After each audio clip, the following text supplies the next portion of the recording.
Today I got asked, why is fast food so expensive in Nicaragua when so many things are cheap? And if food is generally very affordable, fast food seems like it's priced almost like you're going to a premium restaurant. Well, why would this be? Because everyone has the same experience, and it is certainly true. Fast food here is quite expensive. So today we're going to talk about all the reasons why this is the way that it is from the garden here in Barrio Sutiaba. We're going to get to that right after the bump.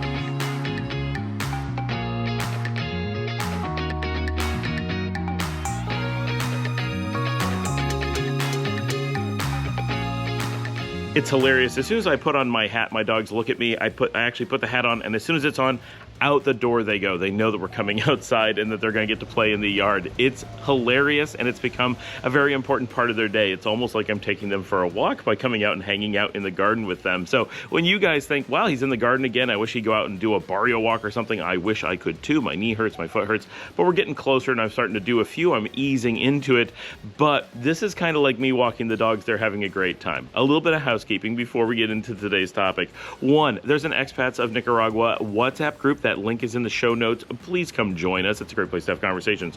Two, on Thursdays, we try to do a live stream. Also, please come join us. It's a wonderful time to hang out, have real-time conversations, and I'm able to respond to questions and comments and ideas in real time. It's a lot of fun. Thursday evenings, we go all evening. There's no specific time.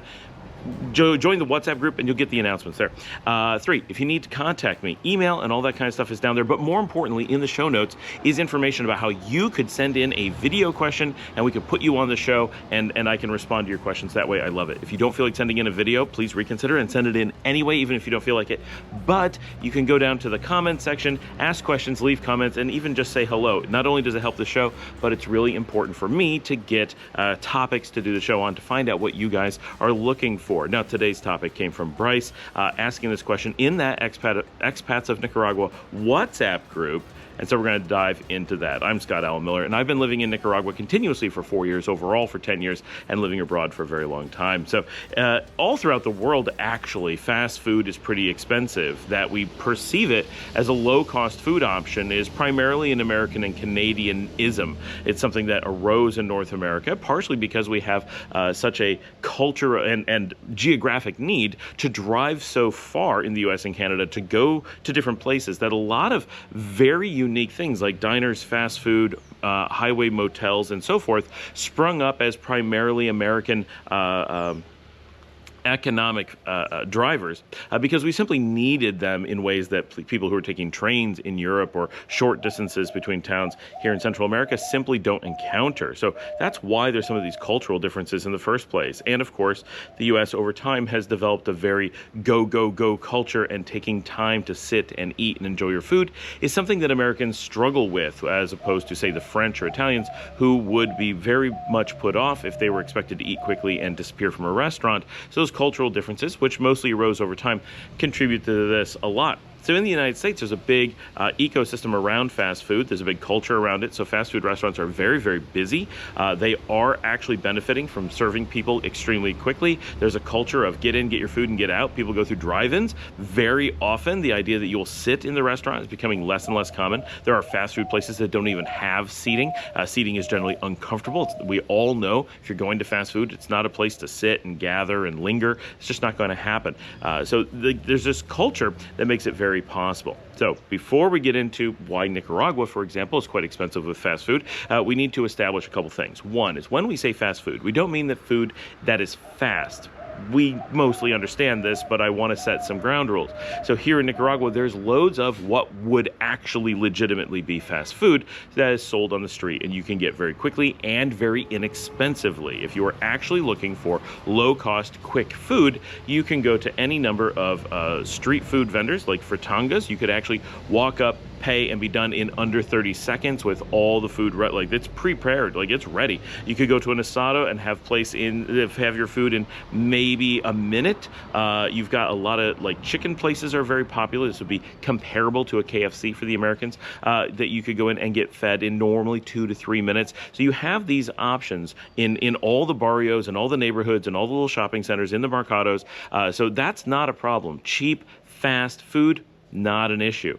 What we're actually talking about is foreign franchise, American-style fast food establishments with foreign brands. What do we mean by that? Well, when I say them, you'll know. We're talking about places like McDonald's, Taco Bell, KFC, Burger King, Pizza Hut, and so forth. Places that people recognize as being from outside the country, places that are famous for their consistency, places that are franchised into other locations, whether in the U.S. or abroad. And we pretty much all accept this to be what fast food means. So when we're here in Nicaragua and people say, I want to go out for fast food, they don't mean food that is fast. They mean going out and seeking out one of these American-style restaurants that Americans associate with being quick. And in the U.S., legitimately, these are generally the fastest food you're going to be able to get in most locations. So there's a reason why we call it that. But in other parts of the world, that's not generally true for a few reasons. One is that they don't have the high density of customers the way that they do in the United States. So they can't have all the food prepared and have it like, well, I just took this, you imagine, right? You go to a Burger King, they have a Whopper ready. That has not been sitting there for an hour in most cases. That has been sitting there for 30 to 60 seconds. They make them, they see people coming through the door. They know that 1 out of 10 people minimum is going to be ordering a Whopper. As soon as someone does order a Whopper, they've got another one being made. I used to manage a Burger King. I'm aware of how this works. That food is generally, in a good Burger King, very fresh, but they're turning it over very quickly, and they have a lot of metrics to determine exactly how many people are going to be ordering what at what time, and I'm sure it's way better now than it was when I did it, and we were pretty good. We could get meals out the door in under 2 minutes, even if we were idle. It's just how things work, but because you have so many people, you're able to have all that flow ready. But in most places in the world, there's not that many people going through, so they can't have that efficiency that makes fast food affordable in the United States. It's also worth mentioning, over the last 10 years, fast food in the United States has gone from quite affordable to nearly as expensive as other forms of going out to eat. And so it's not just that you're in Nicaragua and food is more expensive here in this particular case, it's that what we consider fast food is simply more expensive the world over. So if I'm back in the United States and I'm going to a Panda Express, I'm going to a McDonald's, I'm going to a Burger King, I'm spending more than I mentally think that I was going to spend in most cases. So it is a more expensive thing than it used to be. All food pretty much is, especially if it has eggs these days. So that efficiency is kind of a big deal. But more importantly, when you're going to do something like franchise, or we're going to pick on Burger King because I go to them here and I used to manage many Burger Kings in the United States. So it's one that's a particular example, but this is going to apply to your McDonald's and your Carl's Jr. and other places as well. So first of all, generally you're going to need to have a franchise, and that franchise is probably not going to be discounted just because you're in a new country. You may be getting a really large franchise zone. They may give you some accommodations for having purchased that in an area where there's no competition, there's no one else going to move in, and you're developing the market, but they're going to give you accommodations like a larger operating area rather than giving you a discount in most cases. So you're spending as much to open that Burger King from an overhead perspective just to get the conversation going as someone in the US under normal circumstances. Every franchise has its own rules and accommodations, but in general, you're spending a lot of money. And so let's just say it costs $500,000. That's probably ridiculous. It's probably $1 million to get a franchise for a Burger King in the United States. It could be less. Some places are like $200,000. Then if you're spending that $1 million in Nicaragua, that's going to be the exact same cost. But as a ratio of income and business, it's very different. In the United States, an individual Burger King could do $1 million of business every week. But here in Nicaragua, it might do $1 million of business a year, just because it has a lower customer density ratio. The flow through is very different. So to pay back that franchise or cover that franchise fee is going to be much more challenging. You'd have to open more locations and incur more franchise fees. But normally when you get a second, third one, they're not quite as heavy. Next, you have to deal with bringing in the construction of that location, typically from the United States or wherever its home country is. Or some places like McDonald's do have international suppliers, so I suspect if you're doing that here that they probably bring them in from Guatemala or Mexico or Panama or Costa Rica, somewhere nearby that's quite a bit larger as far as McDonald's goes. Here in the country, we have a few McDonald's in Managua. We have one here in Leon. We have one that's been around in Chinandega for a while, and the rumor is that a new one has opened up in Esteli, but I've not seen it yet. I do plan on getting up there to film it for you. At some point, I want to film like all the McDonald's and Burger Kings. I think that'd be a cool show, but I got to drive all over the country, and we know how my driving is right now. So we'll get to that. It'll be interesting, and especially if we get up to like Guatemala and do some of that stuff, they've got really cool fast food up there. But I digress.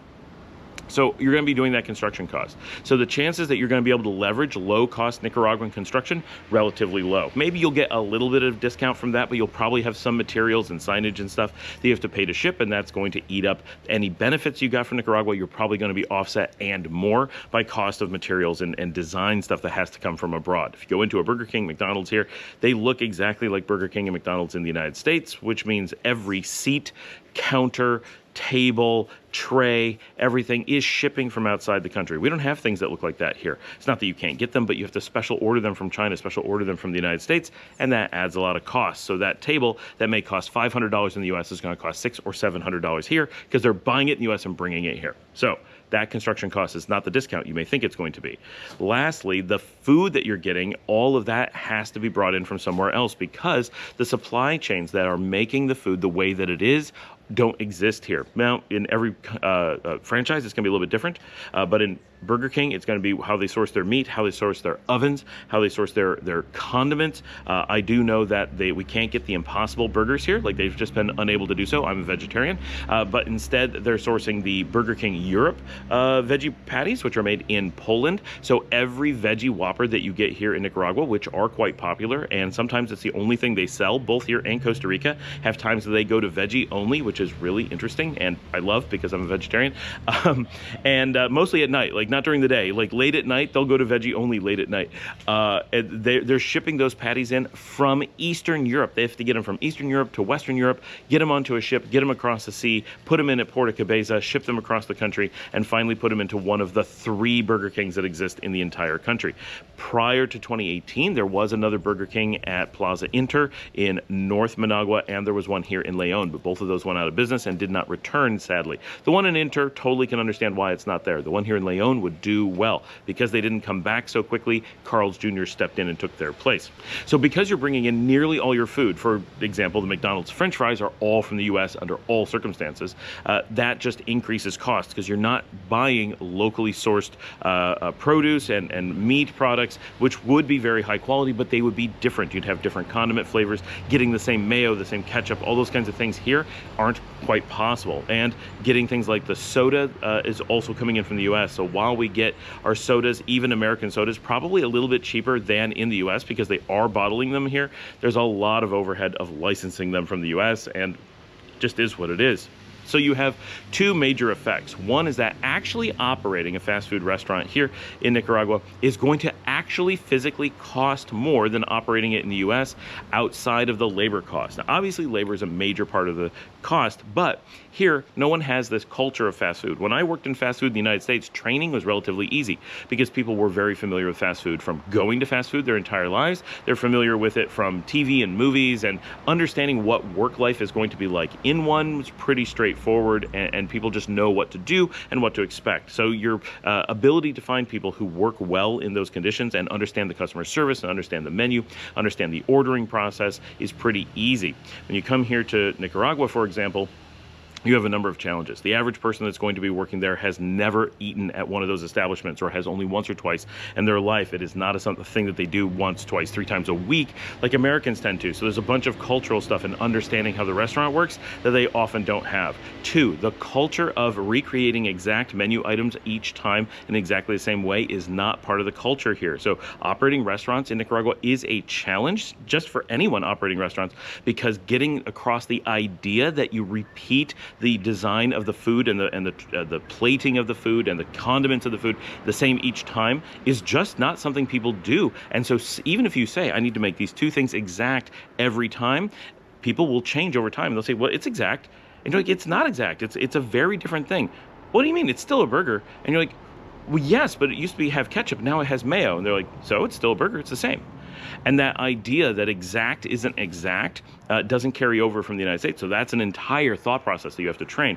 And of course, you have high turnover because of the challenges of the job, and that which you have in the US too, but it's even more, I think. And so with a bigger training challenge, even though the labor is often a little bit less expensive, or possibly quite a bit less expensive, there's a lot of overhead to that labor. It's going to require more managers, more training, more ramp up time, and so forth to be able to do things. Also, it is pretty common that you want to have in fast food here here, people who speak English at least. So you're hiring quite high-end bilingual speakers, at least for the customer service roles, and those are going to cost 2 or 3 times 200 to 300% the salary of a Spanish-only speaker, or you're going to have a restaurant that caters quite heavily to foreigners where you don't speak English, and that presents its own challenges. So now that they've gone to electronic ordering in a lot of places, here for example in McDonald's they have wonderful electronic ordering. You got the big beautiful signs just like you have in the US, and the first time I ever experienced these was in Guatemala. So to me these are Central American advances that are rolling into the US, but it's probably not true. It's just where I experienced it first.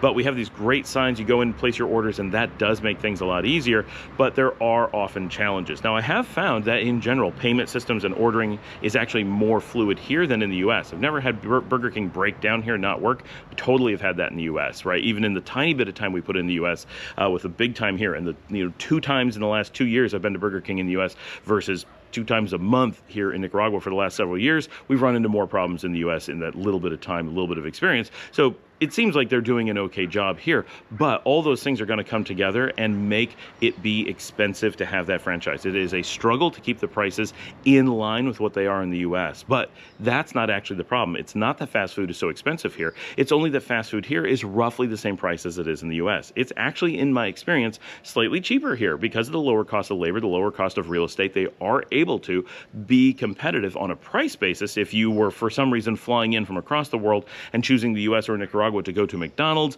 you'd probably save money coming to Nicaragua, but you'd probably get a bigger menu in the US, but you would have slightly different menus. Most of these places do have modified menus to accommodate for local taste and variations, and nearly all of them really do. It's interesting. But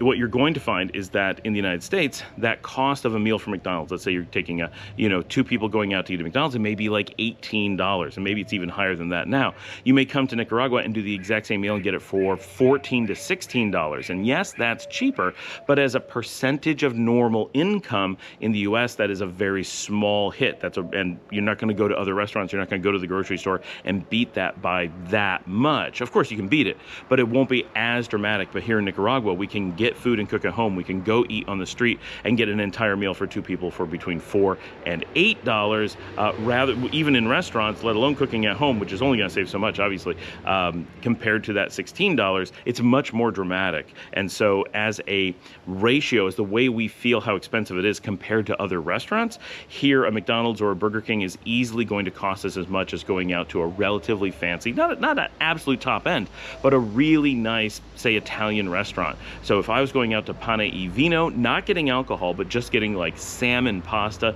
something really good and delicious, well prepared by professional cooks in a big kitchen with glass overlooking the kitchen and fountains in the lobby and just a really nice place, I'm only going to be paying maybe $1 or $2 more than going to Burger King and getting a Whopper fries and a soda. So that's an important perspective, that if you were to do the same thing in the US, going to Burger King would be maybe 1/3 or 1/4 the price of going out to that Italian restaurant rather than nearly at parity. That's why we perceive it as being that expensive. Now, if you also go here in Nicaragua and go to local chains, which do exist, but they're few and far between, you can get some really strong deals. One example of a higher price place is Tip Top. They are the big national chain of fried chicken. They are really well known. They have big playgrounds in their restaurants. It feels like you're going into an American chain, and you have the combos and everything just like an American chain, but they're from here in Nicaragua, and that's going to be a noticeable step down in cost from going to a foreign chain where you have to pay that foreign franchise fee. If you go to less famous, less high-end fast food here, more traditional fast food, Pollo Estrella as an example, they're a small chain here. If you go there, you're able to get, we just saw this last night, like fast food meals for about $3 or $4. Now, the selection is not that big. I don't eat there, so I can't tell you how good it is, but you can get fries and all the kind of normal fast food things in a place that's very, very affordable, because they don't have the big name and big franchise costs. So it's not that fast food is so expensive in Nicaragua. It is that American fast food franchises have a lot of things that they have to do to be able to act like they are the restaurant from the United States. And of course, like Starbucks, exactly the same problem. They can't change the coffee that they serve without not being a Starbucks anymore. They can't change the food items. They can't change the layout of the stores. They can't behave differently and just slap their name on any business and be a good franchise. People would immediately disassociate associate it and say, well, yes, but it's not a real Starbucks, but it's not a real McDonald's. So they can't do that. People want to get that American experience, and in many cases, it is a high-end thing to do. Nicaraguans don't go to a McDonald's, a Burger King, a Starbucks lightly. They do it as a special treat. It's a reward for the kids for doing well in school. It's a date night kind of thing. It's a show off with your friends that you got a new job and you have a little bit more money to throw around. Let's go do something American. I know people who are college educated, have good jobs, and have lived their entire lives here in Nicaragua and never have set foot in a McDonald's or anything like that because it's just too pricey and hard to get to. There aren't that many. They're not on every corner. It's not a casual thing. You seek them out in most cases. And so it's a different spot in the ecosystem here, and it's likely to remain so, but specifically people are going to them for a reason. You can imagine if there was a famous Nicaraguan chain, and there are a few, if you were to take one of those and recreate it in the United States, it would be very expensive and very cumbersome to do so, and people wouldn't do it as part of normal life. It would be people who specifically wanted to go out of their way and have this Nicaraguan experience, and they're willing to pay for it for an evening as a date or as a reward for something. And so we have this expectation in reverse that it would be expensive even if it wasn't here in Nicaragua. Same thing for American restaurants here. You have to think of it as a cultural experience where people are paying for something foreign because it's cool and interesting and variety. So that is why fast food, that you think of it as fast food, is expensive here in Nicaragua and generally expensive in almost all of the world, at least as a ratio compared to the local food. There's just no way for it to act the same way that it does in the United States without them losing money, which they're just not able to do. Thanks for joining me. Like and subscribe. I love it when you guys send in questions or ask me stuff like this. Gives me a completely different thing to go into, so absolutely keep these coming. Remember to send in a video, like, subscribe, share the video or the channel with someone that might be interested in learning more about travel, expat, Nicaragua, whatever. Share on social media. Watch another video that helps support the show. You can always buy me a coffee at the link above, which is in the show notes, buymeacoffee.com/Scott Allen Miller. That comes directly to me. It's like Patreon and helps pay for the cameras and travel and all the things we do here on the show. Or you could join our show. There's a join button down there. And but seriously, watching another episode at the end of this does a lot as well. Help get those numbers up there. Thanks. I will see all of you tomorrow.